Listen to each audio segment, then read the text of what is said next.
जय श्री कृष्णा। जया एकादशी व्रत। हिंदू धर्म में एकादशी का बहुत अधिक महत्व है।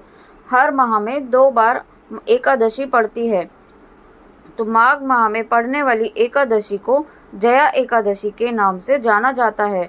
धार्मिक मान्यताओं के अनुसार एकादशी के दिन भगवान श्री हरि विष्णु जी की पूजा अर्चना करने से भगवान विष्णु की विशेष कृपा प्राप्ति होती है और मृत्यु के पश्चात मोक्ष की प्राप्ति होती है। तो इस बार जया एकादशी 20 फरवरी 2024 मंगलवार को है और इस एकादशी का व्रत रखने से सभी तरह के पापों से मुक्ति मिल जाती है। इस व्रत को करने से व्यक्ति की सभी मनोकामनाएं पूरी हो जाती हैं। धार्मिक मान्यताओं के अनुसार एकादशी का व्रत रखने से मृत्यु के बाद मोक्ष की प्राप्ति होती है। जया एकादशी की व्रत कथा। एक बार अर्जुन ने भगवान श्री कृष्ण से प्रश्न करते हैं, हे भगवान, आप कृपा करके मुझे माघ माह की शुक्ल पक्ष की एकादशी का क्या महत्व है, विस्तार पूर्वक बताएं। माघ शुक्ल पक्ष की एकादशी में किस देवता की पूजा करनी चाहिए और इस एकादशी की व्रत में क्या है, उसके करने से किस फल की प्राप्ति होती है, शीघ्र ही बताएं। भगवान श्री कृष्ण कहते हैं, हे अर्जुन, माघ माह के शुक्ल पक्ष की एकादशी को जया एकादशी कहते हैं। इस दिन उपवास रखने से मनुष्य भूत प्रेत पिशाच आदि की योनि से छुटकारा पा जाता है। इस दिन विधि पूर्वक उपवास व्रत करना चाहिए।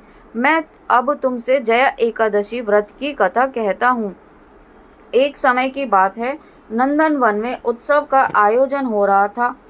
देवता ऋषि मुनि सभी उत्सव में मौजूद थे। उस समय गंधर्व गा रहे थे और गंधर्व कन्याएं नृत्य कर रही थी।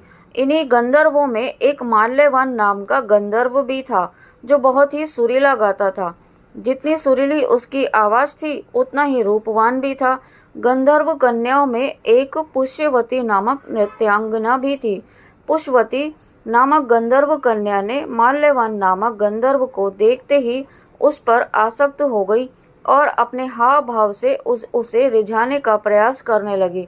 माल्यवान भी उस पुष्पवती पर आसक्त होकर अपने गायन का सुर ताल भूल गया।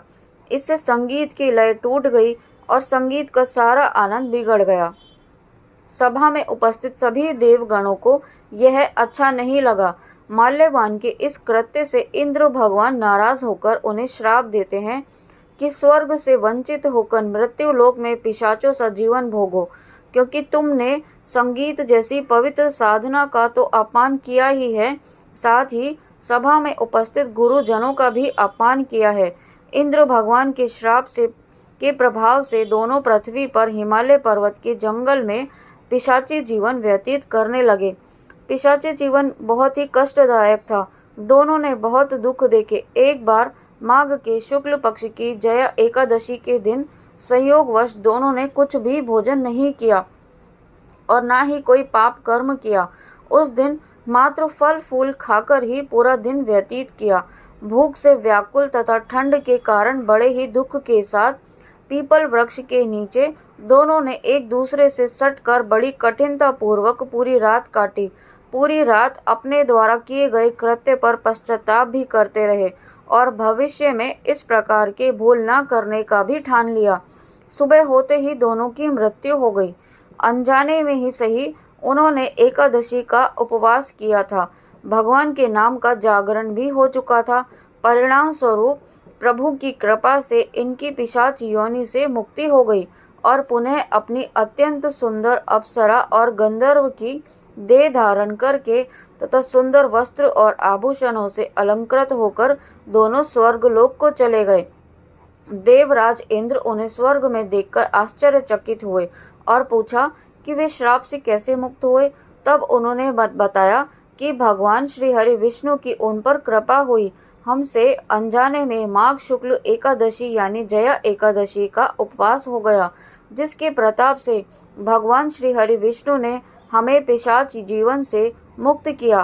कुछ इस तरह से जया एकादशी का व्रत करने से भक्त को पूर्व में किए गए सभी पाप कर्मों से मुक्ति मिल जाती है। जय श्री कृष्णा।